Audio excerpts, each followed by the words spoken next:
Greetings, comrades, and welcome to the Eastern Border. In these few days, I've been a bit busy. 2 days ago, we had a meeting with the Russian journalists who have been forced to, exile from Russia and come over to Latvia. I don't know, other countries. And I spoke with some of them in a meeting, which is interesting because it was in one of those kind of beach sports centers. I don't even know how to call this. It's kind of like you'd build an anchor and then dump a bunch of sand in the middle of this. It was very awkward too because of how it was organized, since, a bunch of political journalists standing around drinking their coffees and a lot of people smoking their cigarettes.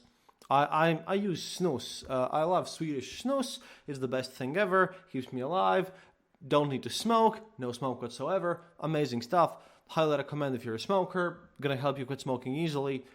But yeah, they were just asking us to, walk around and talk to them. And there were, besides the people from Medusa and other guys who I know for a long time already, some folks from regional newspapers, from Pskov Oblast. That's the Plaskava district, for my European friends who might know the district by other names. But a different situation happened, since it turns out that I'm way less Russophobic than the Russians who have come here are. And in the sense that they had no hopes about Russia even remaining together in one way or another after this whole war thing ends. And I've been talking about this for a long time already, and people are telling me that, this is never going to happen and all this stuff. But I was reminded a nice thing from these people who share my opinion, and they're even more vigilant and stressing my opinion about how Russia is going to collapse after the end of this war than even I am. And they told me that, no one expected the Soviet collapse either, which I really didn't know. I mean, by 86, 87, when the Chernobyl catastrophe happened, I honestly thought at that point everyone in the Western society already knew that the USSR's days were numbered. I mean, if you look at it now from scientific analysis, then after the casualties of the Afghanistan war and the tragedy in Chernobyl, it was like zero chance that the USSR would stay together. I mean, I'm sorry, I may be looking at this from the perspective of a modern historian, but I look at the movies and the zeitgeist of the area and the time, and I look at how everything operated. So when someone tells me that USSR collapsed as a surprise, I'm like, no, dude, you're just about an expert. You couldn't read the thing. You're just not a good expert, honestly.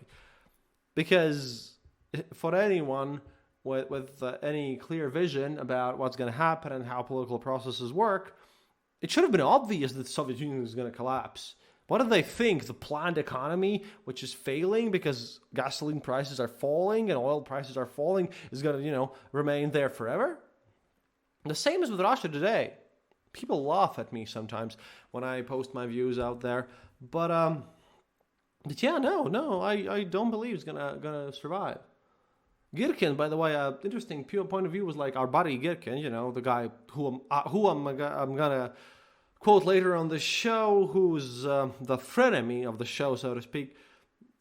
A lot of people keep saying that he's the next future president of Russia. At the same time, they add to this that if things continue along as they do, since they also don't believe that Girkin is, that he has much time left in this world, so to speak. But it's all an interesting situation, since, front's been pretty quiet. Besides, Ukrainian artillery struck Donbas, and their chief prosecutor's office is on fire. Well, was on fire last time I checked, so that was working out. I'm currently, by the way, looking for ways how to get to ChatGPT or some other program, since I need something that would dig through my my videos and everything and just grab me stuff with keywords, certain keywords to watch. But, that probably isn't going to happen because I have no idea how to access that stuff. But there's a lot of things that AI could help me with my work. But, however, besides the front lines where, like I said, nothing much has happened, well, Uncle Joe, the other one, the American one, made a surprise visit to Kyiv. It was interesting because apparently he arrived to Kyiv today as a surprise visit as part of his trip to Europe, marking the 1-year anniversary of this whole invasion thing.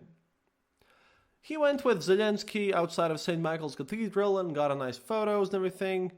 And he went to the church, Orthodox Church, to pay tribute to the Ukrainian soldiers who have died in the war with Russia.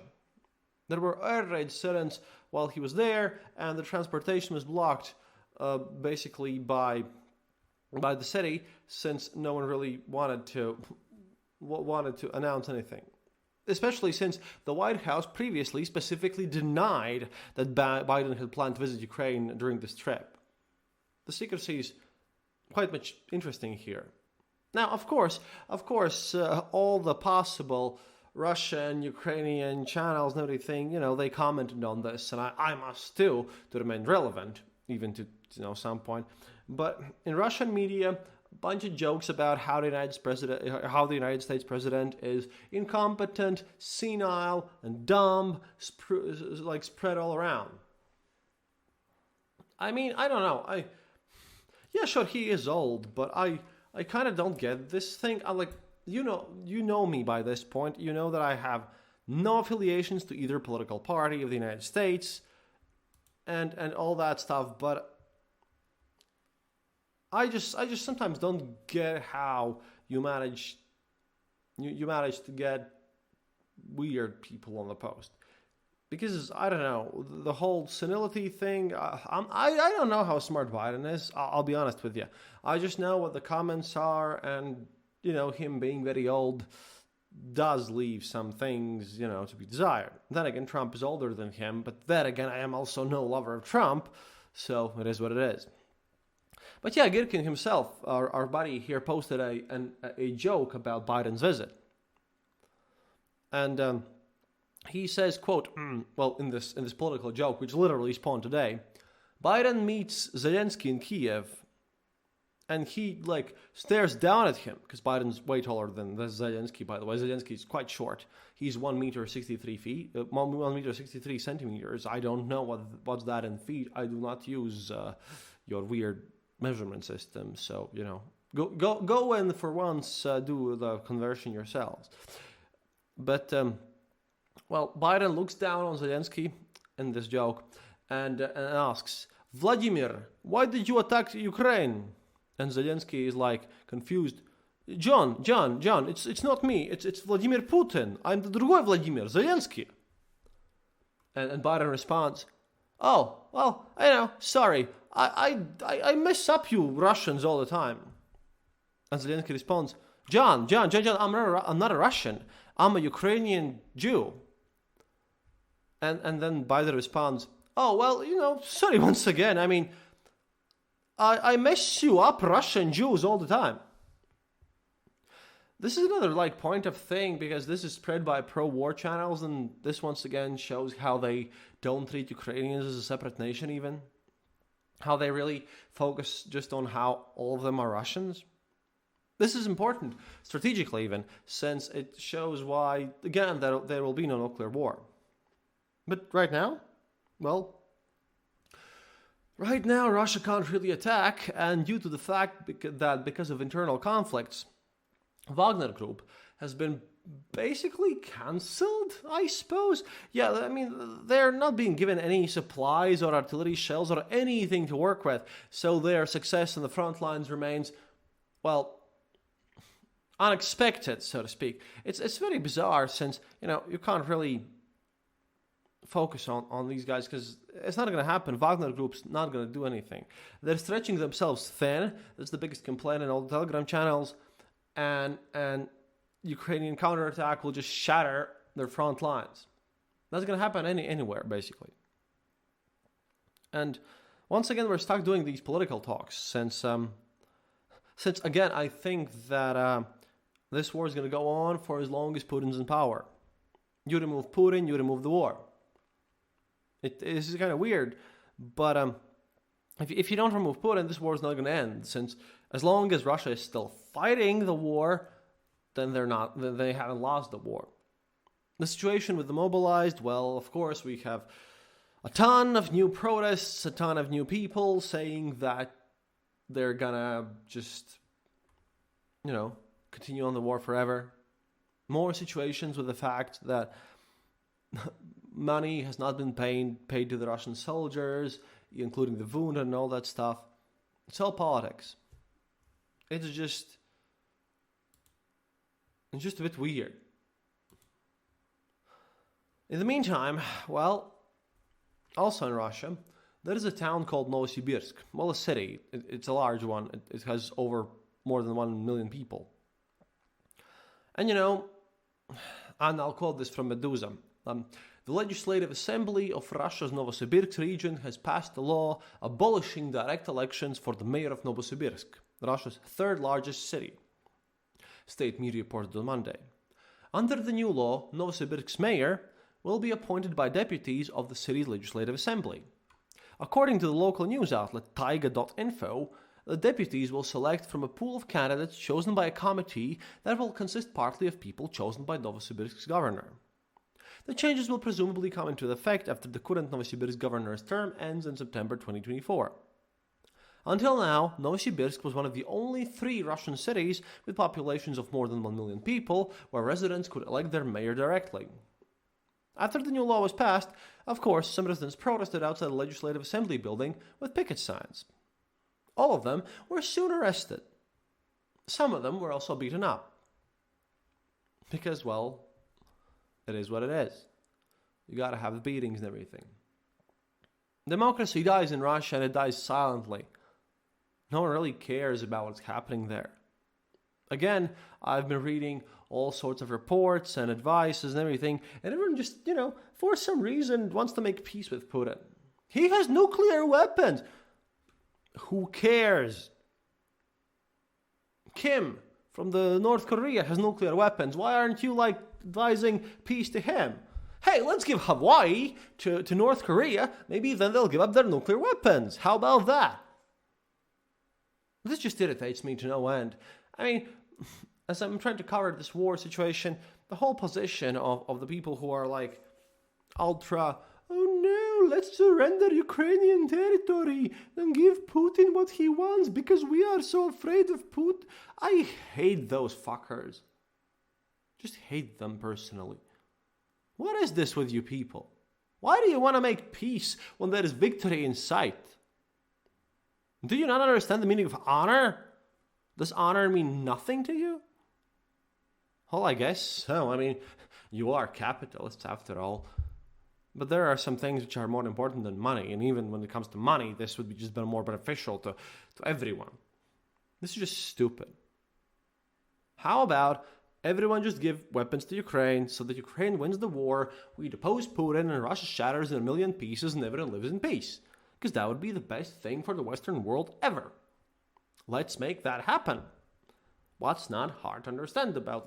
Why is this? I mean, I have prepared a thing which I want to air soon when I was looking through the whole text, the whole Nazi text from Wagner Group. I have some recordings. I'm trying to transcribe them right now. And there's a bunch of texts about how, how Wagner Group soldiers literally practiced on animals. They slaughtered kittens and dogs before, going to kill humans just to practice on them. That's fun. They're totally good people, obviously, right? How can you not want victory against these people? And look, if you're saying human suffering, then hell, even people in Ukraine understand that there are some things that stand way above the standard level of humanity. There is something bigger than your human suffering. And if people in Ukraine say that they're ready to fight this war until they win it, then that means, well, obviously, that they're ready to take some losses while they do it. If they're ready for it, then why is the so-called Western imperialist colonialists not ready to accept their own, part and win the war? I mean, wow. This kind of gives point to the alt-right, if you think about it, since they complain about the degeneracy of the Western world.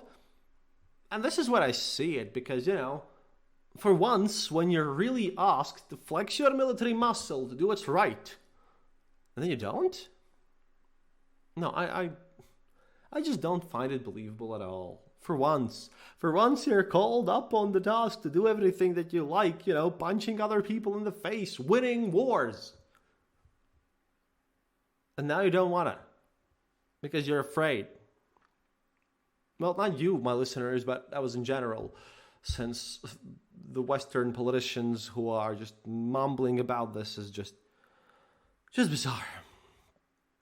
At any rate, well, Igor Girkin still continues to say that the Russian assault has not even begun. I believe it's over already. It has been done with Ugledar and all these other places. I don't think we're going to see any major Russian advances anymore in this war in total.